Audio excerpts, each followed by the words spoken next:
চা বানানোর আগে ঝটপট নাস্তা বানাতে পারেন। আজকে এরকম একটা নাস্তা রেসিপি দেখাবো।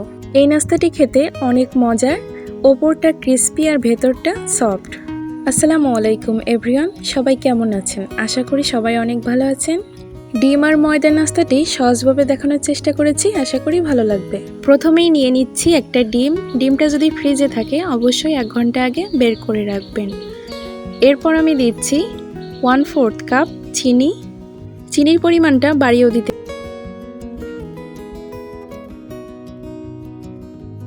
হাফ চা চামচ ভ্যানিলা এসেন্স। এবার আমি সব কিছু ভালোভাবে মিশিয়ে নিচ্ছি। ততক্ষণ মেশাবো যতক্ষণ না চিনিটা ভালোভাবে গলে যাচ্ছে।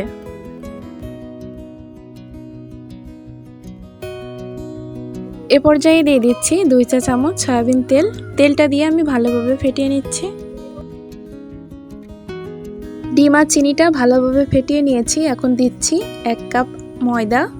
এ পর্যায়ে আমি হাফ চা চামচ বেকিং পাউডার ব্যবহার করেছি, যেটা দেখাতে ভুলে গেছি। আপনারা অবশ্যই বেকিং পাউডার ব্যবহার করবেন, আর বেকিং পাউডার যদি না থাকে বেকিং সোডাও দিতে পারেন, সেক্ষেত্রে পরিমাণটা একটু কম করে দিবেন।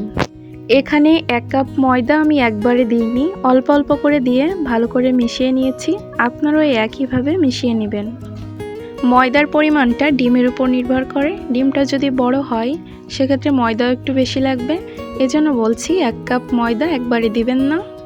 আমার প্রত্যেকটা রেসিপি সহজভাবে দেখানোর চেষ্টা করি যাতে আপনাদের বুঝতে সুবিধা হয়।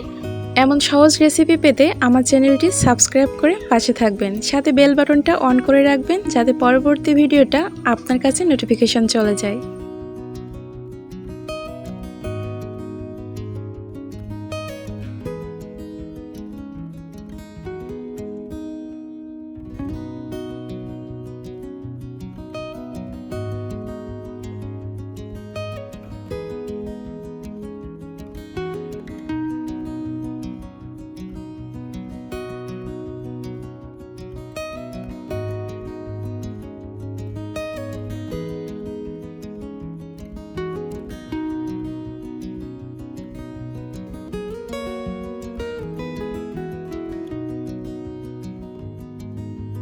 ভালোভাবে মেখে নিয়েছি। এখন এটা রেস্টে রেখে দেব 5 মিনিটের জন্য। এতে করে ডোটা আরও বেশি টাইট হয়ে যাবে।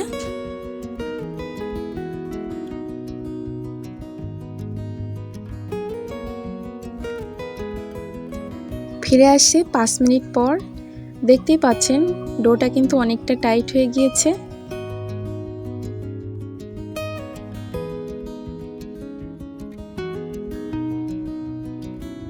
হাতে সামান্য তেল মেখে নিয়েছি। এখন এখান থেকে কিছুটা নিয়ে আমি নিজের পছন্দ মতো শেপ দিয়ে নিচ্ছি। আপনারা আপনাদের পছন্দ মতো শেপ দিয়ে নেবেন। হাতে অবশ্যই তেল মেখে নেবেন। দেখুন আমি কিন্তু একটা বানিয়ে নিয়েছি, আর এগুলো বানিয়ে রাখা যাবে না, সরাসরি তেলে দিয়ে দিতে হবে। এজন্য আমি কড়াইতে দিচ্ছি পর্যাপ্ত পরিমাণে তেল। তেলের ভিতরে এখন আমি এক এক করে সবগুলো নাস্তা ভেজে নেব। নাস্তাগুলো যখন আমি এক এক করে দিচ্ছিলাম তখনও কিন্তু চুলাটা আমি অন করিনি। সবগুলো যখন আমার দেওয়া হয়ে যাবে তখনই আমি চুলাটা অন করেছি। এর সুবিধা হলো সবগুলো নাস্তা একই সাথে হবে, সাথে নাস্তাগুলো পুড়ে যাওয়ার কোনো ভয় থাকবে না। এখন চুলার হিট মিডিয়ামে রেখে আমি সবগুলো নাস্তা ভেজে নেব।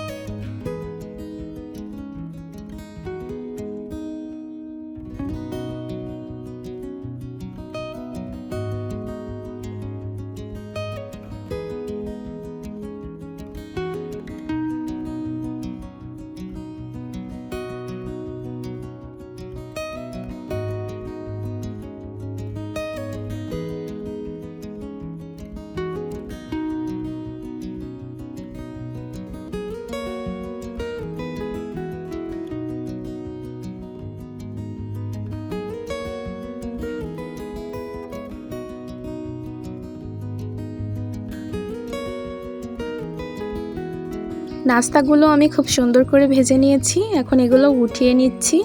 নাস্তার রেসিপিটা সহজভাবে দেখানোর চেষ্টা করেছি, আশা করি ভালো লাগবে। তো সবাই ভালো থাকবেন, সুস্থ থাকবেন, আবারও দেখা হবে। আল্লাহ হাফেজ।